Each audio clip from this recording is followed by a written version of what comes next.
has been a member in the past of the Nevada Fire Protection Board. He's the proper term is disaster supervisor, safety supervisor, and very active with the Coast Guard and with life-saving operations really throughout Marin County.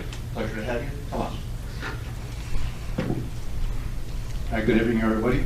My name is Tomas Kaselionis. I am running for District 4, obviously. And since we only have a few minutes, and I think you're going to hear a lot of our responses to questions that you have, I have a website, Tomas4Marin.com, where I'm constantly posting my thoughts and observations about many of these subjects. I actually do training in professional development. You're probably only going to remember about 10%. So I'm actually going to introduce myself to you, and then hopefully you'll hear my answers this evening to many of your questions. So since January 2001, I started to protect and serve the country in the U.S. Coast Guard Reserves, followed on by protecting against terrorist attacks with TSA. And then in 2008, I joined the Federal Emergency Management Agency.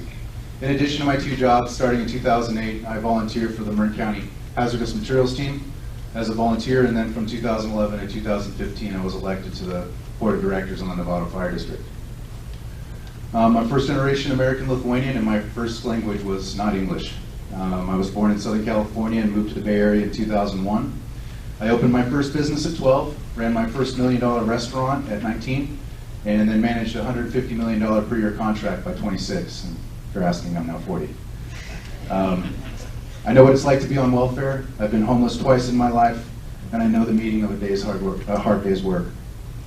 I'm not a perfect man, nor free from mistakes, but I read voraciously and driven to learn from my experiences. I am, as they say in the Coast Guard, a jack of all trades, but I am considered a subject matter expert in environmental, hazardous materials, and disaster response. Ideas are nothing without action. I embody action with dedication and feverish output. I will not question out of spite or petty antics, and I am willing to give you my observations before my opinion until I feel confident about the facts. I have been held accountable for people's lives from the East Coast to the South Pacific, and I have broad shoulders to carry that burden. I'm running for Marin County Supervisor because I believe that leadership in government is lacking, and that Marin deserves a hell of a lot more than it's currently getting. Thank you. Come on. So on the Board of Directors, I see the OPEB liability, and if you're following, you know that in the county it exceeds the pension liability, and for Nevada Fire it's more than double the pension liability. So we're going to have to innovate, and unfortunately my attempt to try and innovate during contract negotiations didn't work out right. But we have to find new ways of being able, not only for our retirees, but our current healthcare. The healthcare costs are compounded. We've seen over 14% increase from last year. And if we don't figure out a way to innovate for how to deliver healthcare services, that liability will continue to fold on itself. So going back, if you read one of my recent posts, it costs you $140,000 a year to live in Marin. So the $100,000 statement, how people pay, I've done a comparison at the fire district.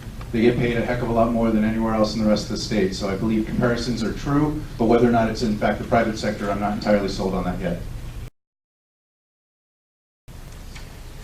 As the only member up here who's actually filed complaints for acts of elected members as it related to negotiations, I would say that no, you should be electing people into office that you can trust to do the job for you. You have too many people that incumbents or that are just continuing bad policy and we're not checking them. You have, at least in Nevada, more than 1,200 pages of budget you still can't read. So that's $700 million of budget. So I would say we need to elect people who are leaders and who will make the right decisions. Al.